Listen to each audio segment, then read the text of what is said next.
Politico wrote a disgusting fluff piece on Vice President Mike Pence, and they portrayed him as this calm, rational, polished statesman who represents Trump's most reasonable influence.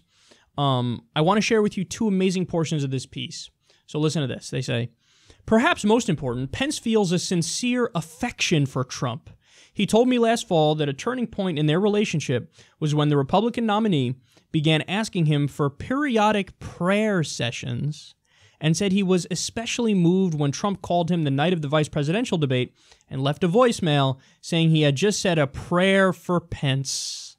Today, White House aides say Trump's increasingly frequent references to God are unquestionably the byproduct or the product of his spending so much time with his vice president.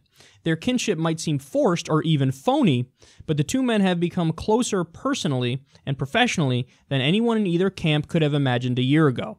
They speak multiple times a day by phone when physically apart and are often inseparable around the White House. Some joke that Pence will become jealous now that Melania Trump has moved in. Wow. The bond between them, however unlikely it once seemed, keeps Pence content to forego accolades even though he's the one person in Trump's close orbit whose performance merits them. What? Okay. Mike Pence is a guy who credited his career in Congress to Rush Limbaugh. He gave these speeches on the House floor saying, we're all here because of Rush and what he represents and those golden pipes he has and his amazing voice. Rush Limbaugh, the hate monger who is in favor of NSA spying and torture and the Iraq war and virtually every war and tax cuts for the rich and cutting the social safety net. This is the guy who credits his career to him. He's given speeches on the floor of Congress saying evolution is incorrect and we need to teach creationism. This guy is as extreme as it gets, but because he's polite looking and sounding and he speaks like a gentleman, the fucking idiots in the establishment media are like, oh, let me fall all over my... Oh, look, I'm drooling, Mike. This is all for you. Oh, you're so amazing. This is what happens when you have a broken, vapid media that doesn't focus on policy substance and doesn't focus on what's good for the American people and what do the American people want.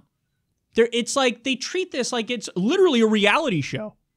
Look, it's celebrities. Mike Pence is a celebrity to me because he's a politician. Let's cover this in a totally unserious way where we talk about their fucking personalities. I don't give a fuck about their fucking personalities. I don't care. I don't care how they talk to each other, who's in the clique, who's not in the clique. Cover it like serious people. Talk about policy, they can't do that. But wait, they do a little bit, but not in the way that they should. All right, listen to this. With the American Health Care Act breathing its last, that is until Pence resuscitated it over the ensuing weeks.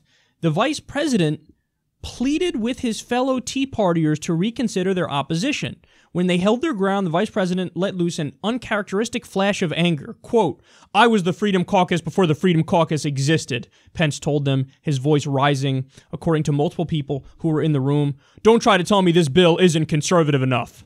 It was the most animated they had ever seen him, and it worked. After Pence abruptly exited the meeting and several grown men had broken into tears because of the tension present in the room, a chorus of Freedom Caucus members informed Chairman Meadows that they would now support the legislation if a vote were held.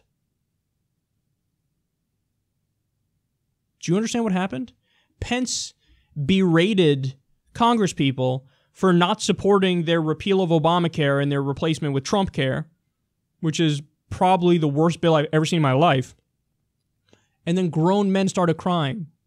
They're right. He's right. We just have to get rid of Obamacare because it's bad and replace it with this worst bill.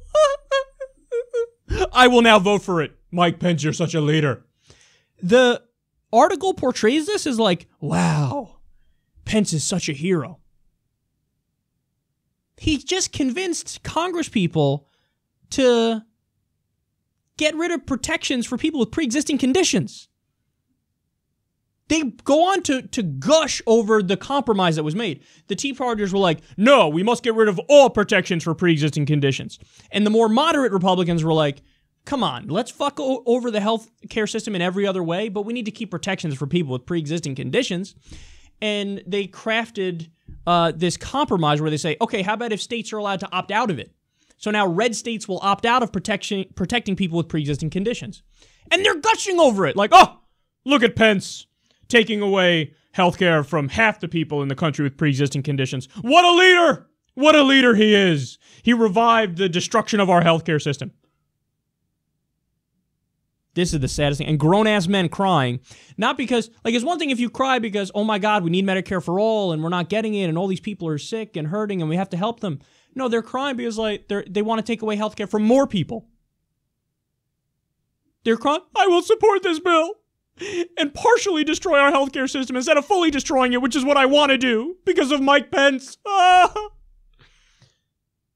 This is disgusting. And again, Politico fawning over Mike Pence. And I didn't even spend enough time to talk about how weird it is really, the first part of that. That the God thing, like, together, Mike Pence and Trump get on their knees. Where's this headed? And talk to Jigglypuff in space. A wizard in the sky who they think will grant them wishes. Grown-ass men talking to invisible beings. And these men are the most powerful men on earth and responsible for the lives of so many people.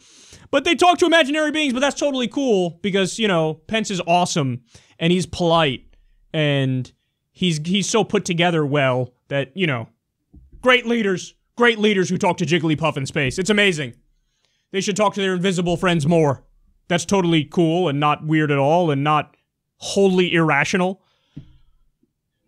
Oh, man. Politico, you are horrendous. They talk about grown men talking to invisible beings like it's... Isn't this great? Look, Pence is keeping Trump together by making him talk to invisible beings. Oh, Pence is such a leader by taking away health care and protections for pre-existing conditions from so many people. He revised the bill. The bill was dead. The bill that would destroy our healthcare system was dead. But by golly, Pence brought it back. What a leader. What a leader.